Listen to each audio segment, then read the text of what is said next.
Hello students, आज हम बात करेंगे आईबीपीएस क्लर्क प्री एग्जाम के बारे में। कैसे उसमें हम अपना स्कोर मैक्सिमाइज करेंगे, कैसे मॉक टेस्ट लगाओगे तो आपको एग्जाम में बेनिफिट मिलेगा, और क्या क्या एग्जाम में ध्यान रखना है पेपर करते टाइम, उन चीज़ों के बारे में बात करेंगे। देखो, मैंने इस चीज़ का पहले एग्जाम दे रखा है और मैंने अपना स्कोर कार्ड भी पिछले साल का अपना चैनल पर डाल रखा है। आप शॉर्ट्स वाले सेक्शन में जाओगे तो आपको मिल जाएगा। ठीक है, मेरे आए थे 94 करीब आए थे, 94.50 आए थे। तो मैं अपने जो चीज़ें मैं फॉलो करता था, क्या क्या चीज़ें दिमाग में रखनी होती है और कैसे स्पीड को मैक्सिमाइज करना अपना ताकि स्कोर मैक्सिमाइज हो सके, उस रिलेटेड मैं अपने सजेशंस दूंगा। तो आप लोग उस चीज़ को इम्प्लीमेंट कर सकते हो अपनी तैयारी में और अपना एग्ज़ाम देते टाइम उन चीज़ों का ध्यान रख सकते हो। स्टार्ट करते हैं। मैंने यहाँ पे 2-3 बातें लिख रखी हैं, तो मैं एक एक करके उन बारे में बात करूँगा और आप लोग भी इस चीज़ों को नोट कर लेना या फिर एटलीस्ट दिमाग में ध्यान रख लेना। देखो, IBPS clerk, IBPS PO, SBI clerk, SBI PO, इन एग्जाम्स में ना बेसिकली आरआरबी के एग्जाम के अलावा जो भी एग्जाम है, आरआरबी पीओ और आरआरबी क्लर्क में कंबाइंड टाइमिंग होती है। बट ये जो आईबीपीएस के एग्जाम्स होते हैं ना, जो क्लर्क हो गए, पीओ हो गए, उनमें सेक्शनल टाइमिंग होती है। सेक्शनल टाइमिंग मतलब इंग्लिश की एक पर्टिकुलर टाइमिंग होगी, मैथ्स की अलग टाइमिंग होगी और रीजनिंग की अलग टाइमिंग होगी।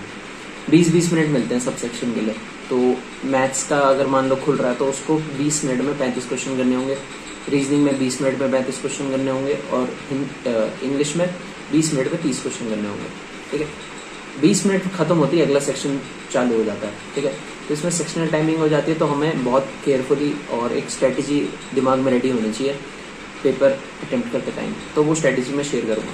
देखो, एग्जाम में थोड़ा सा पैनिक क्रिएट होता है। पैनिक क्रिएट मेनली 2 वजह से होता है। एक तो हमें क्वेश्चन ना आ रहा हो, या फिर मतलब क्वेश्चन टफ लग रहा हो, या फिर टाइम कम लग रहा हो। मतलब टाइम ऐसा लग रहा है कि भाई बहुत कम है और क्वेश्चन ज़्यादा है। तो टाइम कैसे बचता है? टाइम बचाने के लिए ना एक पर्टिकुलर सेक्शन होता है हर सब्जेक्ट में एक पर्टिकुलर सेक्शन होता है। जैसे मैथ्स में स्पीड मैथ्स वाला पोर्शन जो होता है वो टाइम बचा के देता है। रीजनिंग में सिलोजिज्म और इनइक्वालिटी होता है जो टाइम बचा के देता है, और मिसलेनियस भी, ताकि हम पजल्स बाद में सॉल्व कर सकें। तो मैं उसके रिलेटेड पहले बात करूंगा। सबसे पहले मैथ्स के बारे में बात करूंगा, क्योंकि मैथ्स में सबसे ज़्यादा लोगों को दिक्कत होती है और मैथ्स ही ज़्यादातर टाइम लोगों का कंज्यूम कर जाता है। ज़्यादा अटेम्प्ट नहीं हो पाते मैथ्स में लोगों के। तो पहले मैथ्स के बारे में ही बात करेंगे। देखो, मैथ्स में कैलकुलेशन की एक टिप दूंगा मैं। देखो, ये क्लरिकल एग्जाम है, ठीक है। इसमें जो भी क्वेश्चंस आते हैं ना, वो बहुत इजी और बहुत फास्ट कैलकुलेशन जिसमें हो जाए वो आते हैं। कभी कभार पेन की भी यूज़ नहीं करना पड़ता, हमें लिखना नहीं पड़ता। तो आप कोशिश करना जितना हो सके पेन को कम यूज़ करो। माइंड में कैलकुलेशन, अपने दिमाग को इतना ट्रेन कर लो कि आप माइंड में ही क्वेश्चन सॉल्व करने लग जाओ। इससे आपको बहुत बेनिफिट दिखाई देगा, क्योंकि आप ऐसे करके नोट करोगे, फिर नोट करो, उतने में आपका दिमाग जल्दी रीड करते। देखो, लिखने में ज़्यादा टाइम लगता है ना, सोचने में कम टाइम लगता है। तो आप माइंड कैलकुलेशन को अगर आपने को हैबिट में डाल दोगे माइंड कैलकुलेशन, तो आपको ये बहुत सारे मिनट बचा के देगा। ठीक है, 10 करीब क्वेश्चंस आते हैं सिंप्लीफिकेशन के। ठीक है, 10 to 15 भी आ जाते हैं कभी कभार। तो वो जो 10 क्वेश्चन है ना, वो 3 मिनट में, 2.5 मिनट में, इतने में भी निपट जाते हैं। 10-10 सेकेंड में एक एक क्वेश्चन निपटता है अगर आप माइंड कैलकुलेशन का यूज़ कर रहे हो तो। ठीक है, तो ये तो बात होगी। अब बात करते हैं टेबल्स का रोल बताता हूँ क्या है। टेबल्स 1 से 30 तक आपको आनी चाहिए। 1 से 20 तक तो आनी ही चाहिए किसी भी कीमत पे, बट 30 तक आप याद कर लोगे तो आपको बहुत एडवांटेज हो जाएगा। अब कहाँ ये हेल्प करता है? एक तो कैलकुलेशन में हेल्प करता है, ठीक है। दूसरा है क्वाड्रेटिक इक्वेशन जब आती है ना, उसमें फैक्टर्स बनाने पड़ते हैं। तो फैक्टर्स बनाते टाइम टेबल्स ही काम आती है, तो ये हमारी स्पीड बहुत बढ़ा के देगा। तो आप टेबल्स भी हो सके तो याद कर लेना। ठीक है, 20 तक तो सबको याद होती है होपफुली, पर आप कोशिश करना 30 तक याद हो जाए, ताकि आपको थोड़ा सा एडवांटेज रहेगा। अगला बात करेंगे अटेम्प्ट करने का सीक्वेंस क्या होना चाहिए क्वांट में। देखो, कोशिश करो सबसे पहले स्पीड मैथ्स उठाना है। मान लो मैथ्स का पोर्टल खुला, मैथ्स का सेक्शन खुला और सबसे सामने आ गया डीआई आ गई। तो कुछ बच्चे क्या करते हैं, डीआई करने लगे, भाई सामने खुला है तो टाइम वेस्ट क्या करना। नहीं, ये मत करा करो। सबसे पहले स्पीड मैथ्स का ढूंढने लग जाओ। स्किप जो भी स्पीड मैथ्स का पहले आ जाए उसको कर डालो। मान लो पहले आ गया क्वाड्रेटिक इक्वेशन आ गया, तो उसको पहले सॉल्व कर दो। फिर अगला स्पीड मैथ्स का ढूंढो, जैसे नंबर सीरीज हो गया, वो मिल गया, उसको कर दो। और या फिर ये मिल गया, सिंप्लीफिकेशन मिल गया, इसको कर दो। तो स्पीड मैथ्स खत्म करने के बाद फिर आप जाओ डीआई में। अब यहाँ मैं नेक्स्ट डीआई इसलिए बोल रहा हूँ क्योंकि देखो, ध्यान से समझना। डीआई ना बहुत एक तो ईजी आती है, और उसमें क्या होता है, आपने एक बारी डाटा पढ़ लिया, ठीक है, आपने डाटा एक बारी रीड करके समझ लिया ना, पहला क्वेश्चन में थोड़ा टाइम लगता है, जैसे पहले क्वेश्चन को करने में 30 सेकंड या 45 सेकंड लग जाएंगे, और जो दूसरे तीसरे चौथा पांचवा होगा ना, वो 20 सेकंड 10 सेकंड के अंदर होगा, क्योंकि आपने एक बारी डाटा समझ लिया ना, तो आप बहुत जल्दी सॉल्व करोगे। और कभी कभार क्या होता है कि लास्ट के, अगर मान लो आपने डीआई लास्ट में रख दी, डीआई के 5 क्वेश्चन लास्ट में रह जाते हैं, रह गए, मान लो आपने एक डीआई छोड़ दी लास्ट में, सारा अर्थमेटिक आपने कर लिया, डीआई लास्ट में एक छोड़ दी। अब आप क्या है, आपने कभी कभार ऐसा होता है 1 मिनट लग जाता है डाटा समझने में, बाकी 5 क्वेश्चन तो हो जाएंगे 30 सेकंड 20 सेकंड में, बट डाटा समझने में टाइम लग जाता है, पहला क्वेश्चन करने में टाइम लग जाता है। तो आप वो जो डाटा जब तक समझोगे ना, तो वो आप 1 नंबर भी नहीं निकाल पाओगे और टेस्ट खत्म हो जाएगा। और वही अगर अर्थमेटिक लास्ट में होगा ना, तो उसमें क्या होता है कि क्वेश्चंस वो जनरली 30 सेकंड 20 सेकंड में होने वाले होते हैं, तो 5 क्वेश्चन खराब नहीं होंगे तो 1-2 क्वेश्चन खराब होंगे लास्ट के, ठीक है। वैसे जो क्लरिकल के जो भी क्वेश्चंस होते हैं वो काफ़ी डुएबल होते हैं, काफ़ी इजीली हो जाते हैं, तो उसमें टाइम ज़्यादा नहीं लगता है, ठीक है। तो जनरली क्या होता है 35 के 35 क्वेश्चन भी सॉल्व हो जाते हैं। बट अगर हम ये मान के चले कि मैथ्स इतनी स्ट्रांग नहीं है, ठीक है, कोई अगर कहे कि मेरी मैथ्स उतनी स्ट्रांग नहीं है, स्टिल 25 to 30 ये बहुत डुएबल होता है, ठीक है, क्योंकि 20 नंबर की तो स्पीड मैथ्स ही हो जाती है, समझ रहे हो। थोड़ा ऐसे अगर सोचोगे तो आपको रियलाइज होगा 25 से 30 कहीं नहीं जाते, हो ही जाते हैं आराम से, ठीक है। 35 भी लोग करके आते हैं, पर आप कोशिश करो 30 तक टच कर दो, ठीक है। 25 से तो अबव रखने ही है। अब बात करते हैं रीजनिंग सेक्शन की। देखो रीजनिंग में भी मैं पहले बात करूंगा कौन सा सबसे पहले अटेम्प्ट करना है। अटेम्प्ट करने का जो सीक्वेंस होना चाहिए वो होना चाहिए, सबसे पहले आपको सिलोजिज्म, इनइक्वालिटी, ये सब टॉपिक निपटा देना है। उसके बाद आपको जाना है मिसलेनियस सेक्शन में। मिसलेनियस में आ जाता है ब्लड रिलेशन और डायरेक्शन डिस्टेंस और अल्फान्यूमेरिक सीरीज, कोडिंग डिकोडिंग, ये सब आ जाता है। तो आप इसको पहले सॉल्व करो, फिर पजल एंड सिटिंग अरेंजमेंट पे जाया करो, क्योंकि ये थोड़ा सा बल्कि सेक्शन होता है, इसमें टाइम ज़्यादा लगता है एक एक क्वेश्चन सॉल्व करने में।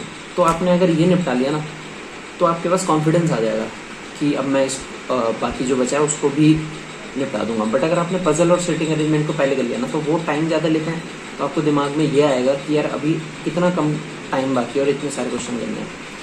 थोड़ा दिमाग हमारा इस चीज़ को लेके पैनिक करता है, खासकर रियल एग्जामिनेशन में।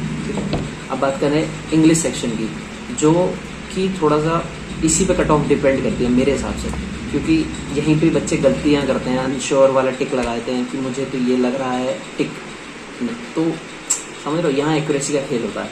देखो इंग्लिश में ना, इंग्लिश में भी अगर मैं सीक्वेंस बोलूँ तो सबसे लास्ट में आपको करना चाहिए पैरा जंबल, जो पैराग्राफ को जंबल करके दे रखा होता है, हमें बताना होता है पहला पैराग्राफ कौन सा होगा, सेकंड कौन सा होगा, ये, और रीडिंग कॉम्प्रिहेंशन, ठीक है। ये सबसे लास्ट में आप दो, क्योंकि इनको अच्छे से रीड करना पड़ता है। पैरा जंबल को तो खासकर बहुत अच्छे से रीड करना पड़ता है। क्लरिकल एग्जाम्स में इजी पैरा जंबल आता है, बट स्टिल रीड करना पड़ता है उन्हें भी। तो आपका मेन फोकस होना चाहिए इन दोनों को लास्ट में करना है, बाकी जो मिले आपको कर दिया करो, एरर स्पॉटिंग हो या क्लोज टेस्ट हो, सेंटेंस इंप्रूवमेंट, जो भी मिले आपको सबसे पहले वो कर देना है। अब वीडियो कंक्लूड करने से पहले मैं 1-2 चीज़ें के बारे में बताऊंगा।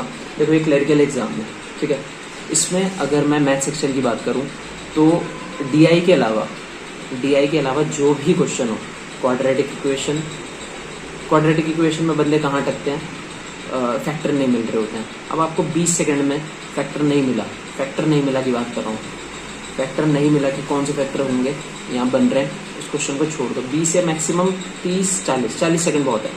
40 सेकंड में अगर नहीं मिल रहा है तो वो क्वेश्चन इसी वजह से बनाया गया है ताकि वो बच्चे सॉल्व ना कर पाएँ और वहाँ पे टाइम किल करवा दे अपना। कुछ क्वेश्चन ऐसे डाले जाते हैं जानबूझ के ताकि वो बच्चों का टाइम खराब करे। अब जो बच्चा यहाँ से स्टेबल है ना, कि उसको पता है कि ऐसे क्वेश्चंस डाले जाते हैं, वो उसको छोड़ के आराम से चले जाएगा। बट जो बच्चे ईगो पे ले लेते हैं ना कि मेरे से हुआ कैसे नहीं है, वो टाइम खराब करते हैं। हो जाएगा बट 1.5-2 मिनट ले जाएगा वो क्वेश्चन, ठीक है, तो उसको छोड़ देने का। और अर्थमेटिक में भी ऐसे कभी कभार क्वेश्चन होते हैं जो अटका देते हैं, और नंबर सीरीज में भी कभी कभार हमें पैटर्न नहीं मिल रहा होता है और उसके चक्कर में हम बैठे रहते हैं। भाई 30 सेकंड के बाद छोड़ दो, एक नंबर लेने के चक्कर में आप 3-4 नंबर छोड़ देते हो इस चक्कर में। तो थोड़ा सा मैच्योरिटी के साथ क्वेश्चन सॉल्व करना, क्वेश्चन पेपर अटेम्प्ट करना, ये चीज़ मॉक टेस्ट में भी ध्यान रखा करो। हम सोचते हैं यार मॉक टेस्ट ही तो है, तो यहाँ पे ऐसे थोड़ा सा कर लेते हैं, एग्जाम में नहीं। एग्जाम में भी ये चीज़ आता है दिमाग में कि अभी कर लेते हैं इसको, ठीक है। हम बात करते हैं रीजनिंग सेक्शन की। रीजनिंग सेक्शन में एक चीज़ का ध्यान रखना, हम कभी कभार क्या होता है कि आपने वाला क्वेश्चन पढ़ा होगा कि first letter, seventh letter, sixth letter और नाइन्थ लेटर मिला के एक वर्ड बन रहा है, याद आ रहा है, एक वर्ड बन रहा है, उसका थर्ड लेटर बनाओ, मीनिंगफुल वर्ड बन रहा है, उसका लेफ्ट से थर्ड लेटर बताओ, ठीक है। और अगर एक से ज़्यादा बन रहे हैं तो एक्स मार्क करो, एक ही बन रहा है तो नहीं, कोई भी मीनिंगफुल नहीं बन रहा है तो वाई मार्क करो। ये जो क्वेश्चन होता है ना, इसको लास्ट में कभी अटेम्प्ट मत करना। मान लो आपके पास 2 मिनट बाकी है या 1 मिनट बाकी है, तो आपके पास इनफ टाइम है सोचने के लिए, बट आप पे अगर 20 सेकंड या 10 सेकंड है ना, उस टाइम पे इस पे ऐसे मत किया करो, क्योंकि कभी कभार ना हमारा दिमाग वर्ड्स नहीं सोच पाता है। मान लो आपको 4 लेटर मिल गए पर आपके दिमाग में कोई वर्ड नहीं आ रहा उस 30 सेकंड में, क्योंकि हड़बड़ाहट हो रही है, चलो इसको भी अटेम्प्ट कर दूंगा, 35 में से 35 हो जाएंगे, उस चक्कर में कभी कभार वो क्वेश्चन गलत हो जाता है। तो वो बहुत खतरनाक क्वेश्चन लगता है, मैं उस क्वेश्चन को बहुत बार छोड़ भी देता हूँ इस चक्कर में, क्योंकि टाइम कम बाकी है। 1 से 1.5 मिनट या 2 मिनट मेरे पे बचा होता है ना, जैसे मैंने बाकी चीज़ें बहुत जल्दी कर ली, तो मेरे पे लास्ट में अगर बहुत सारा टाइम बाकी है ना, तो मैं उसको बैठ के आराम से सोचूंगा कि अच्छा, फिर मैं जब पूरा श्योर हो जाऊंगा ना, तब जाके मैं उस क्वेश्चन को क्लिक करता हूँ। वहाँ पे 1 नंबर भी गवा देते हैं लोग, वो जो 1 नंबर मिलना होता है वो भी चला जाता है, प्लस 0.25 कट और जाते हैं। तो इस चीज़ का ध्यान रखना है, बहुत छोटी सी बात है, ठीक है। अब इंग्लिश में एक और चीज़ ध्यान रखना है कि हमें डाउटफुल अटेम्प्ट्स नहीं करने हैं, ठीक है। अगर आपको लग रहा है कि ये नहीं है, ये हो सकता है, और ये नहीं है और ये भी हो सकता है, मतलब 2 में आपको लग रहा है, तो मैं कहूँगा कि शायद कर सकते हैं, बट अगर आपको 3 में लग रहा है तो बिल्कुल मत करना। वैसे 2 में भी मैं गलत ही एडवाइस दे रहा हूँ, मत करो 2 में भी, बट कभी कभार होता है ना कि हमारा हाथ रुकता ही नहीं कि यार, तो अवॉइड ही करना, ठीक है। जब तक ऐसा ना लगे कि भाई कट ऑफ मीट ही नहीं होगी मेरी, तो तब कर सकते हो, बट मत ही करना, ठीक है। और बाकी अपना टारगेट रखना 85 अराउंड, ठीक है, इतने हमें लाने हैं कुछ भी हो जाए। तो आप किसी भी अगर 85 अगर आपके आ रहे हैं ना अराउंड मॉक टेस्ट में, तो आपके 90 टच हो जाएंगे, क्या कहते हैं, एग्जाम में, रियल एग्जाम में। और रियल एग्जाम में 80 to 85 के अराउंड है ना आपके, तो आप किसी भी का जो क्या बोलते हैं, जनरल, ओबीसी और ये सब, तो किसी भी उससे हो ना, कैटेगरी से, कैटेगरी, तो आपका हो जाएगा, ठीक है। और बाकी मेंस भी अभी आ रहा है, तो इस चीज़ को बैलेंस कैसे करेंगे, उससे रिलेटेड वीडियो मेरे दिमाग में आ रही थी बनाऊं, क्योंकि मेरे को थोड़ी थोड़ी दिक्कत होती है, तो मैं उस टाइम पे थोड़ा सोचता हूँ कि कैसे करना है। तो वो जब मैं दिमाग में चल अच्छे से हो जाएगा ना, मेरे एक स्ट्रैटेजी बन जाएगी, तो मैं उस स्ट्रैटेजी को थोड़ा बहुत बता दूंगा आप लोगों को, ठीक है। बाकी और कोई डाउट हो, कुछ भी अगर डाउट आ रहा है एग्ज़ाम रिलेटेड, अटेम्प्ट्स रिलेटेड, और कोई भी क्वेरी आ रही हो, तो आप यूट्यूब पे कमेंट करके पूछ सकते हो, कोई दिक्कत नहीं, ठीक है। और फास्ट रिप्लाई आएगा, क्योंकि अभी मैं फ्री ही चल रहा हूँ, ठीक है। चलो, ऑल द बेस्ट, और पढ़ाई करते रहो। मेंस भी आ रहा है, प्री आने वाला है, और एग्ज़ाम है, चलो बाय।